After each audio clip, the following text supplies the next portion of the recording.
ONLAY for ceramic restorations. I'm showing you here a photograph of a finished preparation with all the ideal measurements overlaid. You can see that it's a very conservative preparation with about 1/3 of the occlusal dimension buccolingually being comprised of the isthmus, and the boxes are approximately 1.2 millimeters deep axially. You can also see the clearance is perhaps a little bit more than an amalgam at 0.5 to 1 millimeters. It has a shoulder on the functional cusp, and the occlusal clearance is approximately 1.5 to 2 millimeters. Let's also remember that gold onlays and ceramic onlays are incredibly different. When you look at the diagram on the left, and this is a photo of a model that we use for teaching purposes, you can see the line angles are very sharp. All of the external features flow very smoothly, but the internal features are very sharp. Transitions between inclines and walls are crisp and well defined. This is required for maximal retention for gold restorations. The diagram on the right outlines a very different preparation. It does have a flowing outline form on the external, but it also has very smooth internal features. No sharp edges as we transition from an incline to a vertical wall, or from a vertical wall to a pulpal wall. All of these areas are smoothed off. And perhaps this is one of the most important steps at the end of the onlay to make sure that the ceramic is not going to be undergoing unreasonable amounts of stress. Let's go ahead and get started on the preparation. Alright, so we're going to show you the MOD preparation for an onlay, tooth number 18. And the first thing we'll do is a very quick amalgam preparation. I have in the handpiece right now a 330 burr. And we're going to switch over to our high speed.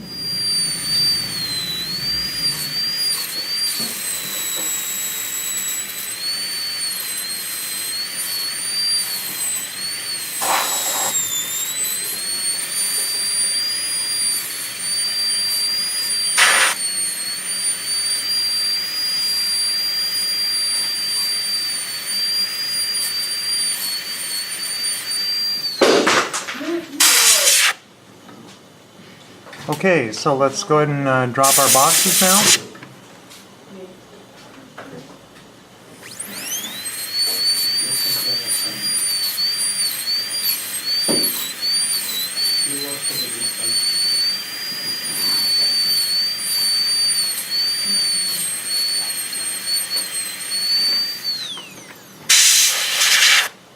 After we get down like that, we can just break off the box.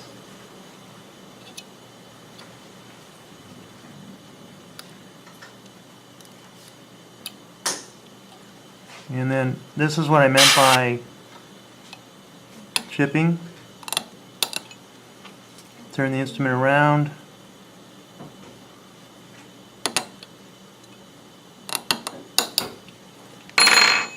Okay, that's how we get a box done. We'll do the same thing on the distal.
orient the hatchet so that it goes in the right direction, even if you haven't broken the contact completely.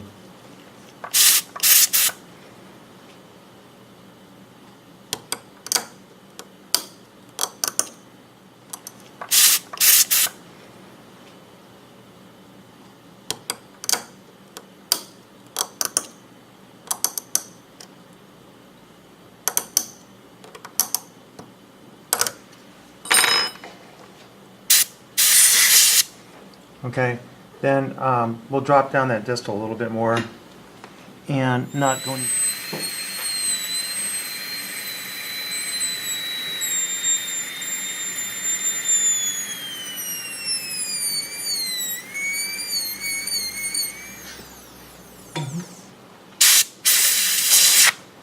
Okay, and then let's smooth.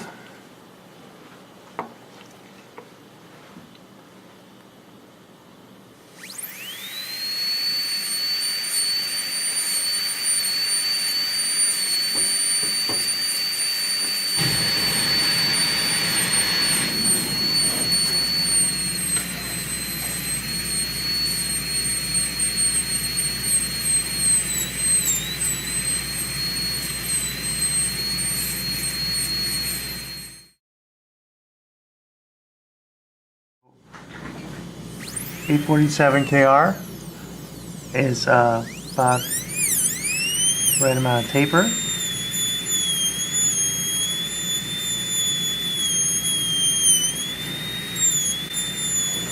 You may find that you need to tip the burr a little bit more than the burr gives you.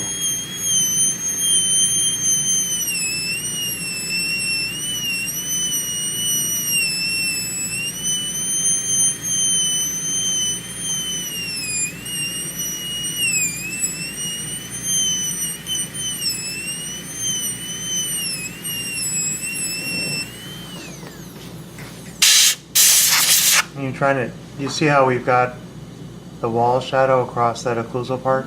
It's nice and uniform.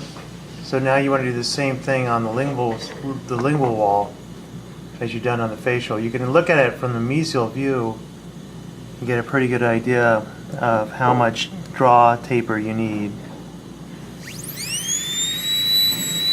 Or you have, you know, whatever. Use your hand as a milling machine.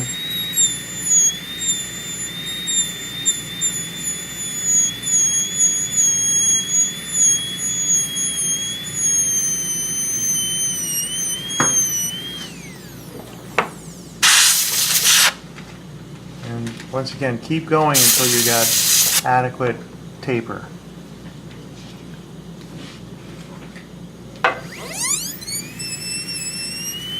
If you're dropping your pulpal wall down a little further, not a problem. Lean the burr towards the distal here and towards the mesial here.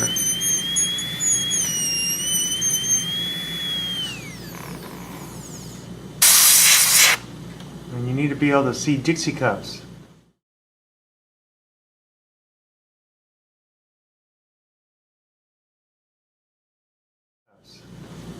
Okay, you see the Dixie cup right here? And you need to find another Dixie cup back here. Do you see it? Then you know you've got draw. And if you don't see Dixie cups, you need to keep going until you have it.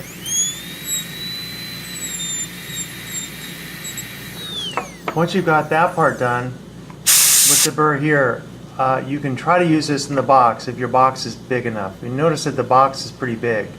It allows for us to get the burr in here. That's a definite advantage to prepping it a little bit more aggressively.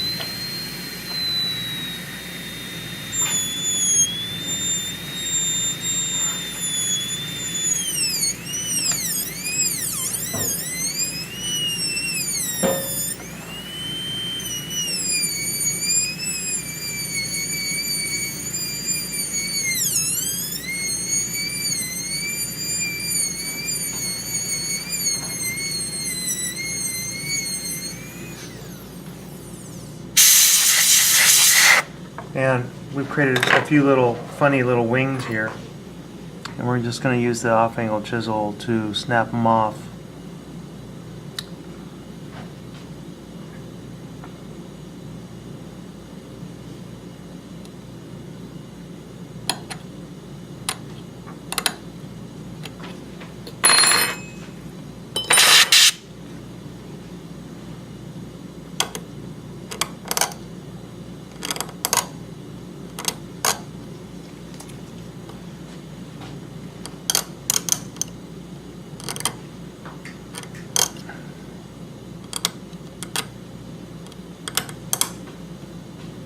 And folks, which way is the bevel facing on the instrument? Towards the side. Away from the Right, towards me, right? And here it's away from me.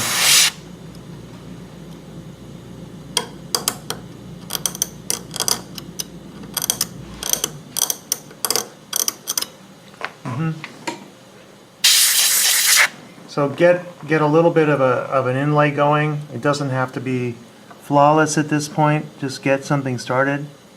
Secondary cutting edge is kind of helpful to even out the axial walls. Okay, so we need more clearance on the distal down here at the gingival. Now I'm going to show you a little trick. I can use a gingival margin trimmer to gain a little clearance, because I'm afraid if my burr gets in there I might hit tooth number 17. But the gingival margin trimmer will break down through that area very quickly and very safely without having to take a burr in there.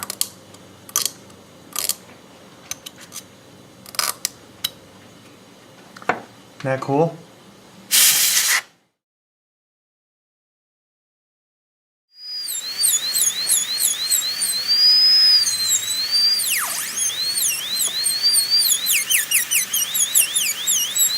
Hold the burr so that it's in the proper angle.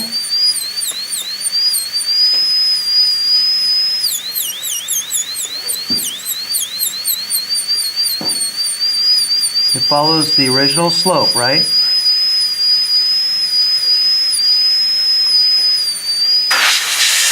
Okay. And then we're going to go ahead and do the same thing here on the C-plane.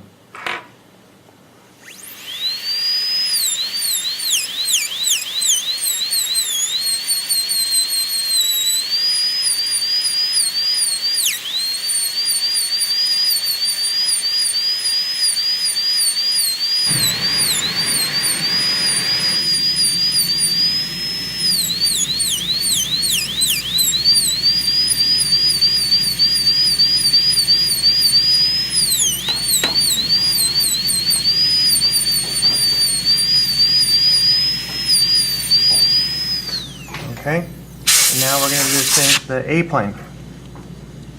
See the angle we used here? Use it here. The angle we used here, use it here. So whatever angle I used for this A-plane, C-plane, we're going to use right here. So the same angulation here is used here. You see that these are leaning in like they were originally. They're not flat. So one of the things that's cool about this is that you'll be able to get the cuss tip back into the center.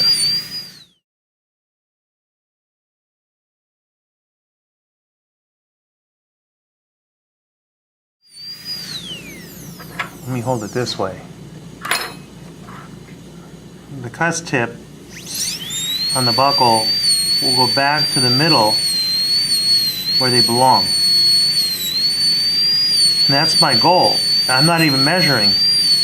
I'm just shaving until the cuss tips return to where they were. And that tells me how much I need to take away.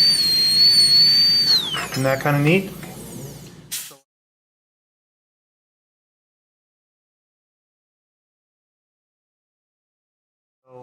at this point, we just need to refine and put a shoulder, and we're done. So we're going to go ahead and let's put a shoulder on here now. Okay, we're going to start it at the bottom of the A-plane.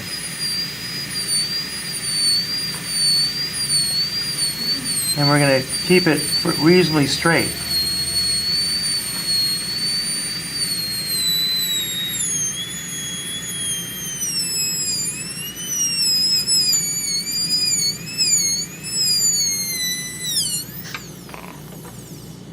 Okay, and then you see how on the lingual there, distal facial rather, we need to connect it a little further.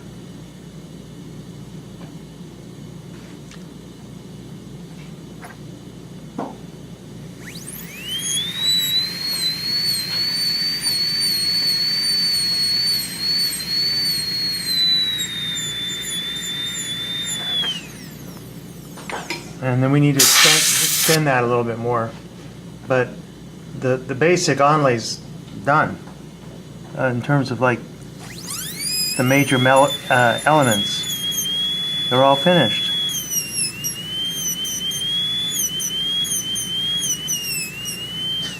And it doesn't take long, you know.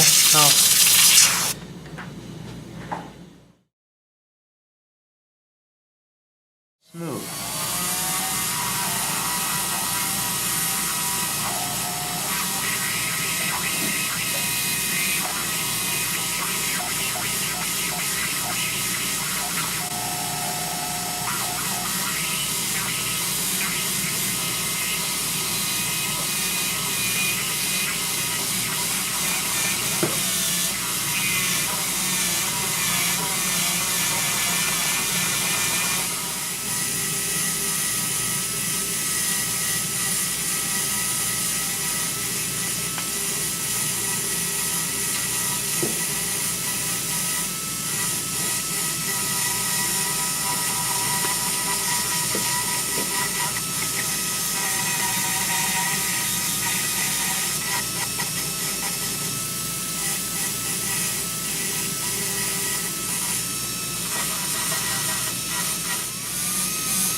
The bulk of the work is in the refinement, because you really cannot have any sharp edges. They've got to be rounded out, so you just keep going around those. One of the burrs that works really well is this one here.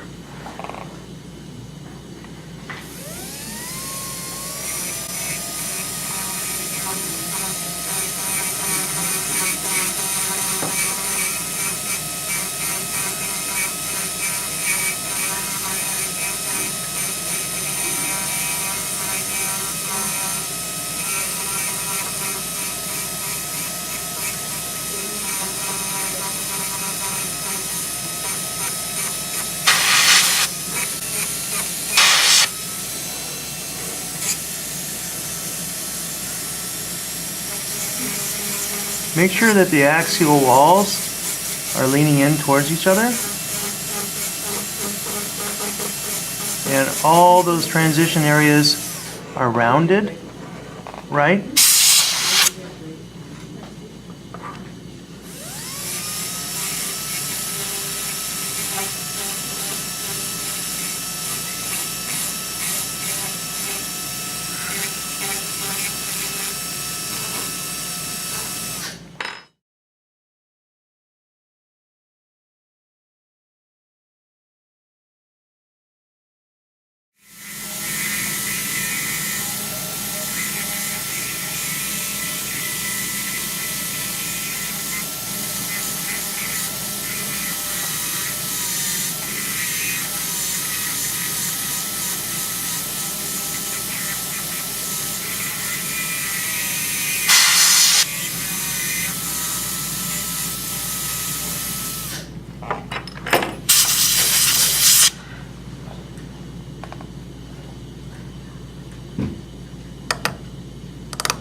Just don't let the instrument go all the way down to the bottom without keeping it moving.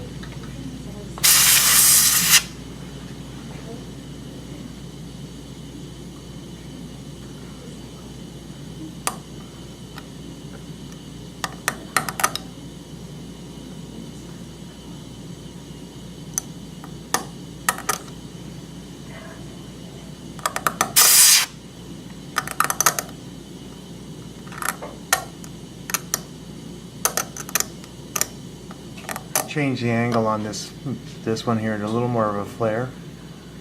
You know, you don't want to have anything that could potentially be misconstrued as undercut or undermined.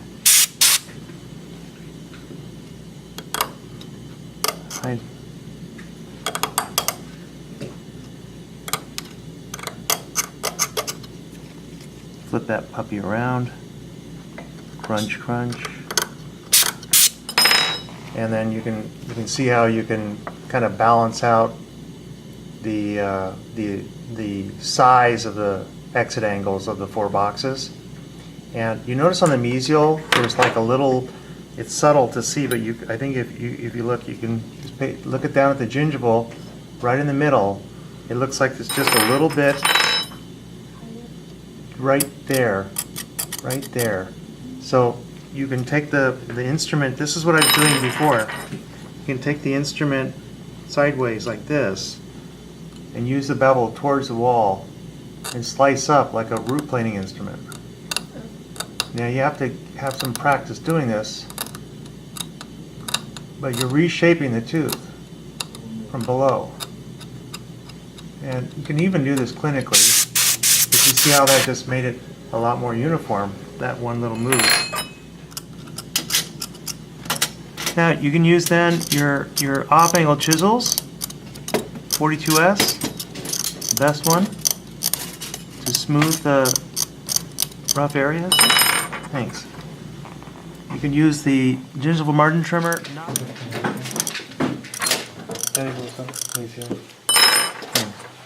Okay, so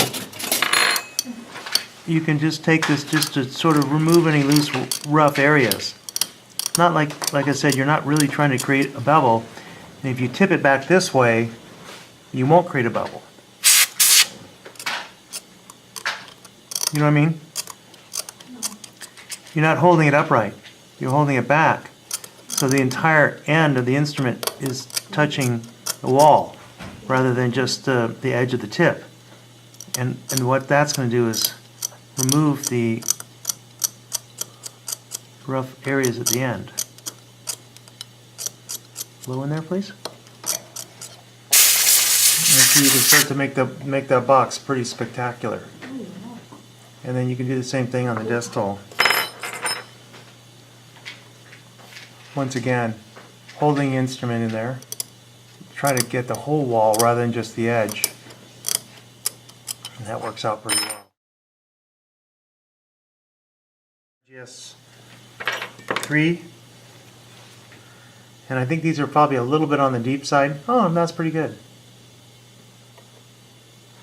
Oh, what do you know? 1.2. What can I say? Here, just a little conservative, so we'll go a little deeper there. Make sure it goes all the way through like it is right there. And if it sweeps uphill a little bit here, see how you can kind of tease it back?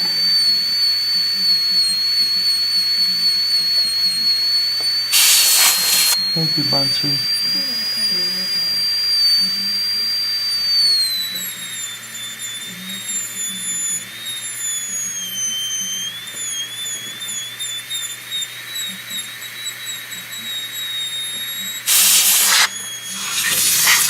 Okay, B minus. B plus plus. No. B minus for what?